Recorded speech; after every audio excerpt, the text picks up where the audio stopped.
Hello friends. Now in unit number 2, we are dealing with the reactive power management. See, the reactive power management is very important when you are dealing with the power system. It has a very adverse effect on a voltage. Whenever we are dealing with the reactive power, remember that its effect is on a voltage profile. So that reactive power management is very important. And before we are going for the further study of reactive power management, remember that reactive power never consumed in a power system. Reactive power always flow from generator to load, from load to generator. Both side it will be flow, but it never consumes. Now we will see. Necessity of reactive power control.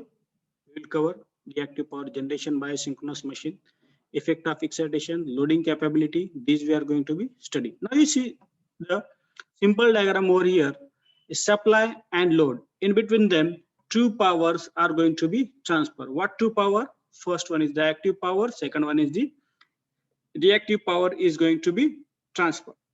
So whenever I am saying that power is going to be transferred, both power by default it will come active power as well as reactive power. The only difference is that active power should always consume and sending by the supply side, while reactive power is never consumed and it will transfer from supply to load or from load to supply. Remember that. Next, certain definition we will cover. What is meant by power? It is a rate of flow of energy at a given point. It is also nothing but the product of voltage and sinusoidal angle of current. That is known as power. Real power. The portion of a power that average over a complete cycle result in a transfer of energy in one direction is known as real power. As I told you, real power is always transfer from generator to load. Is it clear? Now, reactive power. The portion of power due to stored energy, which in turns a reactive power. That is meant by reactive power.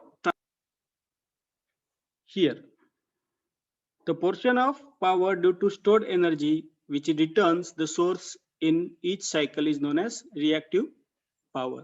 Okay, that reactive power transfer. Next one. Here the pictorial representation of a power angle curve.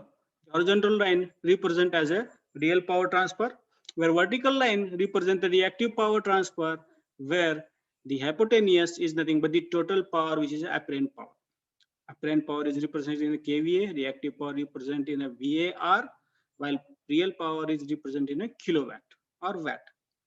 So we already know the real power is equal to I square R, or P is equal to E square by R.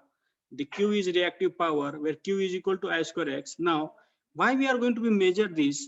The power flow, real power flow, always having some loss. It is I square R loss.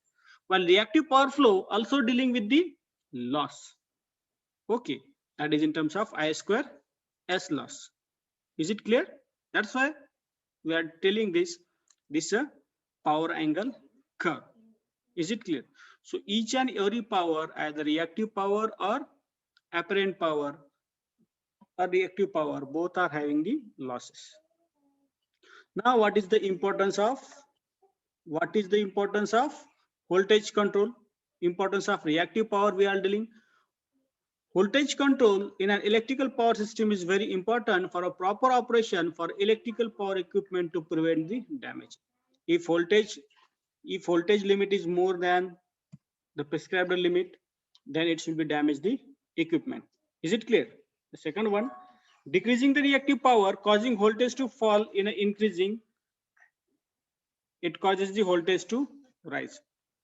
Here, if the reactive power is going to be decreases, the voltage is going to be fall. It adversely affect. Is it clear? When the reactive power supply lower voltage, as the voltage drop, current must be increases. To transfer the constant real power, if the voltage is going to be increases, the current must be increases, which will lead to the cascade failing of the generator. Next, why reactive power is important? If the voltage drop is too low, some of the generator will disconnect automatically, protect themselves. They will lose their synchronism if the voltage is too low to bound with the synchronization. Okay, and further there is a reduction in a voltage and there is a loss of load. Reactive power is essential to move active power through a transmission and distribution system to the consumer. So whenever we are saying the real power transfer, simultaneously reactive power is also very much of important. What is the necessity of reactive power? Basically, three necessities are there. It must maintain the adequate voltage throughout the transmission line and distribution system, both current and contingency in a condition. That is the first necessity. Second, it seeks to maintain conjunction of a real power flow. So proper real power flow can be done with the proper reactive power management. It seeks to minimize real power losses. So to minimize the real power loss, reactive power is also play an important role. What is the problem associated with reactive power transmission? Over a long transmission line, it is not possible to transfer the reactive power.